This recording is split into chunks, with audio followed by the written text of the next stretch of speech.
Good morning friends, welcome to trending Pradesh. दोस्तों, आज 10 October है। आज के लिए झारखंड करंट अफेयर्स के इंपॉर्टेंट क्वेश्चंस हम लोग स्टार्ट करते हैं। फर्स्ट क्वेश्चन है, अभी हाल ही में झारखंड के किस इंडस्ट्रियल यूनिट ने हॉट मेटल का सर्वाधिक दैनिक उत्पादन तथा सर्वश्रेष्ठ ब्लास्ट फर्नेस प्रोडक्टिविटी का रिकॉर्ड बनाया है? ऑप्शंस क्या हैं? Hindustan copper limited, heavy engineering corporation, Bokaro Steel plant या फिर टाटा स्टील। तो ऑप्शन सी जो है, जिसे शॉर्ट में BSL भी बोलते हैं, बोकारो स्टील प्लांट, ये इसका सही आंसर है। इसके बारे में थोड़ा सा जान लेते हैं। देखिए, सेल स्टील अथॉरिटी ऑफ इंडिया बोकारो स्टील प्लांट ने कोविड-19 की चुनौतियों से उभरते हुए उत्पादन और परिचालन में समग्र रूप से बेहतरी लाकर शानदार वापसी की है।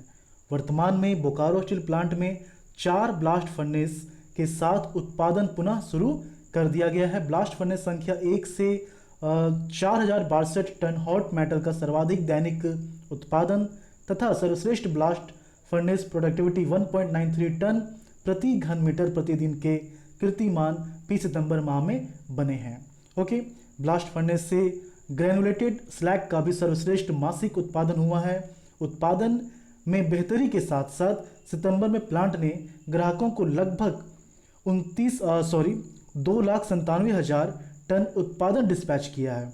इसमें 18,000 टन से अधिक एक्सपोर्ट भी शामिल हैं। ओके, सितंबर 2019 की तुलना में सितंबर 2020 में एक साल का ये कंपेयरिंग है। तो सितंबर 2020 में ब्लास्ट फर्नेस से हॉट मेटल उत्पादन में 12% की बढ़ोतरी, स्टील मेल्टिंग शॉप में क्रूड स्टील उत्पादन में 7% की बढ़ोतरी, हॉट स्ट्रिप मिल से HR क्वाइल का लगभग 40% ज़्यादा उत्पादन एवं सेलेबल स्टील उत्पादन में 27% की बढ़ोतरी प्रमुख हैं। कुछ और चीज़ें हैं, यहाँ पर बोकारो की बात हुई है, बोकारो स्टील प्लांट की बात हुई है, तो आप ये सब चीज़ें जान लीजिए। जैसे कि बोकारो स्टील प्लांट है, इसकी स्थापना 1964 को हुई थी। यह भारत का चौथा integrated public sector steel plant है, जिसे कि सोवियत यूनियन की मदद से स्थापित किया गया था। अब यहाँ पर बात उठी है बोकारो की, तो बोकारो आप यहाँ पर देख सकते हैं, ये बोकारो है। ओके, अब यहाँ पर देखिए, बोकारो जो है, अगर हम लोग स्टेट की बात करें तो एक स्टेट को ये टच करता है, इसकी जो बाउंड्री है वेस्ट बंगाल। और वहीं अगर हम डिस्ट्रिक्ट की बात करें तो एक गिरिडीह, धनबाद, रांची, रामगढ़ और हजारीबाग। कितने हो गए? 1 2 3 4 5। तो ये 5 डिस्ट्रिक्ट को टच करता है और एक स्टेट को टच करता है, वेस्ट बंगाल। ओके, इसके साथ साथ कुछ और जानकारियां हैं, जैसे कि 31 मार्च 1991 को इसका गठन हुआ था और इसकी जो टोटल क्षेत्रफल है वो लगभग 3000 है। अगर एग्जैक्ट की बात करें तो 2800 स्क्वायर किलोमीटर है। ओके, 2800, ये 28 नहीं है, 2800 है। ओके, ये इसका एरिया हो गया। और अगर टोटल पॉपुलेशन की बात करें तो लगभग 20 लाख, 20.5 लाख के आसपास इसका पॉपुलेशन है। और अब कुछ इंपॉर्टेंट डेटा, जैसे कि इसका सेक्स रेशियो। तो सेक्स रेशियो जो इसका है ये 922 है सेक्स रेशियो।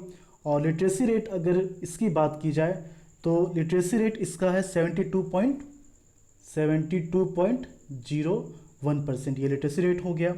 अनुमंडल सिर्फ 2 हैं, चास और बेरमो। 2 अनुमंडल, इसको सब डिवीज़न बोलते हैं, चास और बेरमो। ठीक है, बेरमो आपको पता होगा। बेरमो, अब यहाँ पर राजेंद्र सिंह जो कि कांग्रेस के एक लीडर थे, जिनकी मृत्यु हो गई थी, निधन जिनका हो गया था। तो स्टार्टिंग में दुमका और बेरमो के लिए उपचुनाव की घोषणा अभी हुई है। अब जो है अच्छा चलिए, ये आपसे मैं पूछता हूँ कि रिसेंटली जिनका निधन हुआ है, जो कि JMM के विधायक थे और मिनिस्टर भी थे, उनका नाम बताइए और वो किस विधानसभा क्षेत्र से बिलोंग करते थे, ये भी आप बताइए। थोड़ा सा हिंट देता हूँ, देवघर से वो बिलोंग करते थे। ओके, चलिए नाम बताइए और विधानसभा क्षेत्र बताना, नाम बहुत लोग बता देंगे। ठीक है, चलिए, तो ये हो गया बोकारो का। अच्छा, प्रखंड इसमें जो है टोटल 9 प्रखंड हैं। ओके, चलिए आगे देखते हैं हम लोग। झारखंड के किस जिले का ड्राई वन कई दुर्लभ पक्षियों जैसे कि सिकरा पक्षी हरियल का स्थायी निवास है? ऑप्शंस क्या है? रांची, पश्चिमी सिंहभूम, लातेहार, गुमला। तो ऑप्शन डी जो है इसका, ऑप्शन डी जो है इसका सही आंसर है। यहाँ पर देखिए झारखंड जनरल स्टडी के लिए ये इंपॉर्टेंट है, मतलब कि स्टैटिक जीके के लिए भी आपका इंपॉर्टेंट टॉपिक हो गया है। इसका आंसर गुमला है और इसके बारे में जानते हैं। यहाँ पर आप देख सकते हैं ये जो पक्षी है, देखिए वन पर्यावरण एवं जलवायु परिवर्तन विभाग से मिली जानकारी के अनुसार पूरे भारत में पक्षियों की 1301 प्रजातियां पाई जाती हैं। इनमें से 42 प्रजातियां ऐसी हैं जो सिर्फ और सिर्फ भारत में ही पाई जाती हैं। अन्य प्रजातियों के पक्षी हमारे देश में मेहमान के रूप में आते हैं। ओके, काफ़ी लंबे सफ़र करके ये आते हैं। सिकरा पक्षी हरियल, येलो फुटेड ग्रीन पिजन जिसको बोलते हैं, ग्रीन बी ईटर लंबी चोंच वाला पक्षी जो होता है, minivet, bushchat, red naped ibis, black kite, Indian pond heron, purple sunbird, common myna, नीलकंठ, श्वेत उल्लू, जल मुर्गी, पनडुब्बी समेत अन्य दुर्लभ पक्षियों ने गुमला जिले के ड्राई जंगलों में अपना आशियाना बना रखा है। इन दुर्लभ पक्षियों का गुमला स्थायी निवास बन गया है। ओके, गुमला जिलों में दो तरह के जंगल हैं। एक डेसिक ड्यूट जंगल है, समय आने पर इन जंगलों के पेड़ों के पत्ते झड़ जाते हैं। दूसरा है ड्राई जंगल, यहाँ का वातावरण सालों भर उपरोक्त पक्षियों के लिए अनुकूल रहता है। इसके लिए इन पक्षियों ने इस जंगल को अपना अस्थायी आशियाना बना लिया है। गुमला में पाए जाने वाले कुछ अन्य पक्षियाँ जैसे कि कबूतर, तोता, मैना, बगुला, कौवा, चील, गीद, चकोर, बुलबुल, कटफोड़वा जिसको बोलते हैं, ओके, मोर, बटेर, श्वेत उल्लू, तो ये सब जो है इंपॉर्टेंट बर्ड्स हैं। ठीक है, ये आप मैप देखिए गुमला का, ये गुमला है। यहाँ देखिए, अगर हम लोग स्टेट की बात करें तो सिर्फ छत्तीसगढ़ को ये टच करता है, मतलब कि एक स्टेट को टच करता है। और अगर डिस्ट्रिक्ट की बात की जाए तो लातेहार, लोहरदग्गा, रांची, खूंटी और सिमडेगा। ठीक है, कितना हो गया? 1 2 3 4 5, तो 5 डिस्ट्रिक्ट को ये टच करता है। ओके, और लास्ट टाइम मैंने बताया था तो ये रांची मैंने मार्क करना भूल गया था। तो ये 5 डिस्ट्रिक्ट को ये टच करता है। और इसकी अगर गठन की बात की जाए तो 1983 में इसका गठन हुआ था। मई का मंथ था, डेट मुझे एग्जैक्ट याद नहीं है, तो मई 1983 में इसका गठन हुआ था। एरिया की बात की जाए तो 5,000 के आसपास, एग्जैक्ट 5,360 या 50 है। तो ये स्क्वायर किलोमीटर, इतना स्क्वायर किलोमीटर इसका एरिया है। ओके, और वहीं अगर हम लोग जनसंख्या की बात करें तो 10,25,000, मैं राउंड फिगर में लिख रहा हूँ, 10,25,000 के आसपास इसका जनसंख्या है। और जनसंख्या जो है ये 2011 के सेंसस के अकॉर्डिंग है। ओके, जनसंख्या घनत्व जो है वो बहुत ही कम है, 191 इसका जनसंख्या घनत्व है। और अगर यहाँ पर सेक्स रेशियो की बात की जाए तो 993 है इसका सेक्स रेशियो। ओके, हर 1000 मेल में 993 फीमेल्स हैं। ओके, और वहीं अगर हम लोग इसकी लिटरेसी रेट की बात करें तो 75.55% इसका लिटरेसी रेट है। इसके बाद क्या बचता है? Sub division. तो गुमला में टोटल 3 सब डिवीज़न है, गुमला, चैनपुर और बसिया। गुमला, चैनपुर और बसिया। वहीं अगर हम लोग प्रखंड की बात करें तो 12 प्रखंड है गुमला में। ओके, तो कुछ डिटेल्स था ये गुमला का। चलिए आगे देखते हैं हम लोग। नेशनल क्राइम रिकॉर्ड्स ब्यूरो 2019 की रिपोर्ट के अनुसार दुष्कर्म के मामलों में झारखंड का पूरे देश में कौन सा स्थान है? देखिए, इस तरह का रैंक जो होता है वो याद करना पड़ता है। ओके, ऑप्शंस क्या है? 4, 8, 12, 16। तो ऑप्शन बी जो है ये इसका सही आंसर है। 8वां रैंक है झारखंड का इसमें। देखिए, नेशनल क्राइम रिकॉर्ड्स ब्यूरो 2019 की रिपोर्ट के अनुसार दुष्कर्म के मामलों में झारखंड का पूरे देश में 8वां स्थान है। और यहाँ पर इस चीज़ का आप देखिए जब भी आप लोग रैंक याद करें या फिर कोई भी रिपोर्ट है, ठीक है, रिपोर्ट का डेटा याद करें, तो आप इस चीज़ को ध्यान से देखें कि वो जो रिपोर्ट है वो किस ईयर का है। तो 2020 में रिपोर्ट आया है, लेकिन ये जो सर्वे है ये 2019 का है। नेशनल क्राइम रिकॉर्ड्स ब्यूरो 2019 इसका रिपोर्ट है और ये 2020 में आया। इसके अकॉर्डिंग दुष्कर्म के मामलों में झारखंड का पूरे देश में 8वां स्थान है। ओके, जो कि झारखंड के लिए बिल्कुल ही अच्छी खबर नहीं है। बिल्कुल सही है। एक तरफ जहां हम लोग women empowerment, equality and respect की बात करते हैं और दूसरी तरफ ये आंकड़े इस तरह दर्शाते हैं, ये बहुत ही दुखद है। साल 2019 में एनसीआरबी के आंकड़ों के लिहाज से झारखंड में साल 2019 में दुष्कर्म की 1416 घटनाएं दर्ज हुई हैं। इतनी घटनाएं तो दर्ज हुई हैं। ओके, ये जो है ये सरकारी डेटा है। इतनी केसेस के लिए दर्ज की गई घटनाएं बहुत ही ज़्यादा होती हैं इसके अलावा। वहीं सीआईडी मुख्यालय के आंकड़ों को सही माने तो इस साल 1 जनवरी से 31 जुलाई के बीच यानी कि 213 दिनों में 1033 वारदातें हुई हैं। ओके, साल 2019 में औसतन प्रतिदिन 3.87 महिलाओं से, ये एक्चुअली रेशियो डिवाइड किया जाता है, इसलिए जो आप देख रहे हैं डेटा ये पॉइंट में है, तो आप मान सकते हैं कि 3 से 4 महिलाओं से दुष्कर्म की वारदात हुई है। वहीं साल 2020 में दुष्कर्म की औसतन वारदात प्रतिदिन बढ़कर 4 से 5 हो गई है। 22 मार्च 2020 से देश भर में लॉकडाउन लगाया गया था। संपूर्ण लॉकडाउन के बावजूद अप्रैल में 104 और मई में 169 दुष्कर्म के मामले सामने आए हैं। दुष्कर्म के मामलों में पहले स्थान पर, हाँ ये इंपॉर्टेंट हो गया है, जब भी आप लोग रैंक याद करें, कोई स्थान याद करें, तो झारखंड का तो खैर याद रखना ही रखना है, साथ ही साथ पहला हमेशा आपको याद रखना है। तो पहला जो है वो राजस्थान है, दूसरे स्थान पर उत्तर प्रदेश है और तीसरे स्थान पर मध्य प्रदेश है। अब यहाँ पर देखिए एक शर्मनाक बात है हमारे लिए कि जब भी इस तरह की घटनाएं होती हैं तो हम लोग कंपेयर करने लगते हैं। सपोज उत्तर प्रदेश में हो रही है तो जो भी, जैसे कि उत्तर प्रदेश में बीजेपी का शासन है, ठीक है, तो जो भी बीजेपी के समर्थक हैं वो बोलेंगे कि राजस्थान में ज़्यादा घटनाएं हो रही हैं, या फिर कांग्रेस शासित जो प्रदेश हैं वहाँ पर ज़्यादा घटनाएं हो रही हैं। तो इस तरह का कंपैरिजन होने लगता है जो कि बहुत ही दुखद है। ओके, चलिए नेक्स्ट क्वेश्चन देखते हैं।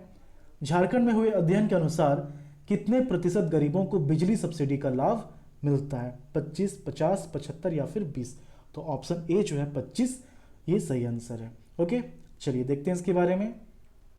International institute for sustainable development Canada, initiative for sustainable energy policy Switzerland तथा मॉसल research and development private limited Lucknow ने झारखंड में कराए गए अध्ययन में पाया है कि यहाँ बिजली सब्सिडी की 60% राशि संपन्न लोगों के खाते में जा रही है। सब्सिडी का लाभ केवल 25% गरीबों को ही हो रहा है।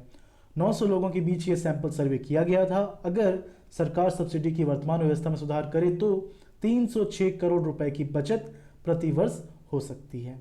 ओके, वर्ष 2018 से 19 में झारखंड में 1250 करोड़ रुपए बिजली सब्सिडी के रूप में दी गई है।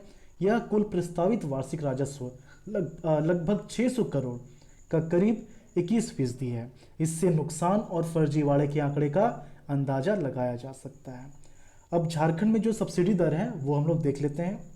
देखिए, 0 से 200 यूनिट तक का जो रेट है वो क्या है? 2.75 रुपये प्रति किलोवाट। आप लोग किलोवाट समझते होंगे, थोड़ा सा देख लीजिए कि सपोज मैं किलोवाट नहीं बता रहा हूँ, मैं यूनिट बता रहा हूँ, ठीक है। सपोज 1 किलोवाट का कोई भी इंस्ट्रूमेंट है, ठीक है, सपोज आप हीटर यूज़ कर रहे हैं तो हीटर का जो रेटिंग है वो कितना है? 1 किलोवाट है। उससे अगर आप लोग, ठीक है, उससे अगर आप लोग 1 घंटे तक जलाते हैं, हीटर मान लीजिए 1 किलोवाट का है, उससे अगर आप लोग 1 घंटे तक लगातार जलाते हैं तो बिजली जो खर्च होगी उसे बोलते हैं 1 यूनिट। ओके, उसे बोलते हैं 1 यूनिट या फिर 1 किलोवाट आवर भी बोलते हैं इसे। ओके, तो यहाँ पर देखिए 0 से 200 यूनिट आपने समझ लिया, तो इसका रेट क्या है? 2.75 रुपीज़ पर किलोवाट। 201 से 500 यूनिट लगभग 2 रुपये, मतलब कि 2.05। ओके, 501 से 800 यूनिट अगर आप खपत करते हैं तो 1.85 रुपये प्रति किलोवाट। ओके, चलिए 800 यूनिट से अधिक अगर है तो 1 रुपये प्रति किलोवाट। ये जो है ये सब्सिडी दर है। नेक्स्ट क्वेश्चन देखते हैं। जो कि इस लेक्चर का लास्ट क्वेश्चन, इसके बाद हम लोग प्रीवियस क्वेश्चन देखेंगे प्रीवियस लेक्चर का। केंद्र के निर्देश के अनुसार राज्य में छात्र छात्राओं के बीच लैंगिक असमानता को समाप्त करने के लिए कौन सा अभियान चलाया जाएगा, जो कि अभी के टाइम में भारत में और झारखंड में तो खैर इंपॉर्टेंट है ही, मैं कह रहा हूँ पूरे स्टेट में, झारखंड के पूरे बिहार, भारत के पूरे स्टेट में ये जरूरी है।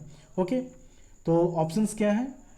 जेंडर इक्वलिटी अभियान, जेंडर अवेयरनेस अभियान, जेंडर चैंपियन अभियान या फिर जेंडर रिस्पेक्ट अभियान।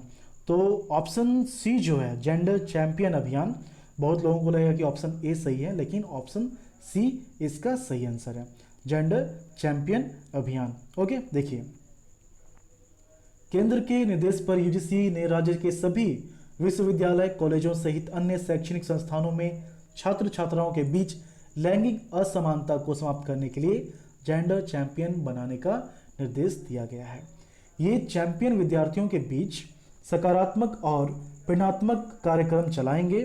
इसके लिए इन्हें प्रशिक्षण भी दिया जाएगा। ये चैंपियन छात्र छात्राओं को लैंगिक समानता का पाठ भी पढ़ाएंगे। केंद्र सरकार के इसी निर्देश का पालन करते हुए राज्य में भी जेंडर चैंपियन चलाया जाएगा। इसके तहत संस्थानों में जेंडर चैंपियन स्थापित किए जाएंगे। ओके, इसके सदस्य सोशल मीडिया व ब्लॉग के माध्यम से विद्यार्थियों को जागरूक करेंगे, महिला अधिकारों और सुरक्षा का भी पाठ पढ़ाएंगे। कम से कम 50% अंक लाने वाले विद्यार्थी को जेंडर चैंपियन के रूप में चुना जाएगा। ठीक है, तो ये जो है 5 इंपॉर्टेंट क्वेश्चंस थे आज के लिए। और क्विज सभी लोग अटैम्प्ट नहीं कर रहे हैं, एटलीस्ट जितने लोग देख रहे हैं उतने तो अटैम्प्ट कर लीजिए, आपके फ़ायदे के लिए। आप लेक्चर देखते हैं, जब आप क्विज को अटैम्प्ट कर लेंगे तो ये जो क्वेश्चंस आपको याद हो जाएगा, बात का कुछ टेंशन ही नहीं रहेगा। बस फॉर्मेलिटी के लिए जब एग्ज़ाम नज़दीक आएगा तो आप एक बार बस देख लेंगे, ये सारी चीज़ें आसानी से आप रिकॉल कर पाएंगे। ओके, चलिए लास्ट लेक्चर का क्वेश्चन देख लेते हैं हम लोग। Coffee table book 209 cobra battalion संग्राम पराक्रम विजय का विमोचन किनके द्वारा किया गया है? तो ऑप्शन बी इसका सही आंसर था, द्रौपदी मुर्मू। सभी लोगों ने इसका सही आंसर दिया है। थोड़ा सा देख लीजिए, द्रौपदी मुर्मू ने राजभवन के दरबार हॉल में सीआरपीएफ की कॉफ़ी टेबल बुक का विमोचन किया है। कॉफ़ी टेबल बुक का नाम 209 कोबरा बटालियन संग्राम पराक्रम विजय रखा गया है। इस अवसर पर सीआरपीएफ के कमांडेंट सुरेंद्र भी राजभवन में मौजूद थे। आज का क्वेश्चन है आपका, पेफी fit India freedom run program के तहत झारखंड चैप्टर ने किस जिले में दौड़ और पैदल चाल कार्यक्रम का आयोजन किया है? ऑप्शंस क्या हैं? रांची, धनबाद, बोकारो या फिर रामगढ़। आप अपना आंसर कमेंट के थ्रू बताएं। और वीडियो अगर आपको पसंद आया तो प्लीज़ इसे आप लाइक कर दिया करें। अगर आप अपने दोस्तों से इन वीडियोस को शेयर करते हैं, इस चैनल के वीडियोस को शेयर करते हैं, तो ये हमारे लिए खुशी की बात होगी, क्योंकि इससे ज़्यादा लोग हमसे जुड़ पाएंगे, और ज़्यादा लोग हमसे जुड़ पाएंगे तो ये हमारे लिए काफ़ी मोटिवेशन का काम करेगा। हम और भी अच्छे अच्छे कंटेंट आपको दे पाएंगे। ओके, आप अपना फीडबैक कमेंट के थ्रू हमेशा बताते रहें। और कुछ भी आपको कहना हो, चाहे नेगेटिव पॉजिटिव फीडबैक जो भी हो, आप कमेंट के थ्रू हमें बता सकते हैं। और इस क्वेश्चन का आंसर आप कमेंट के थ्रू हमें दे दें। चलिए मिलते हैं झारखंड के अगले वीडियो में।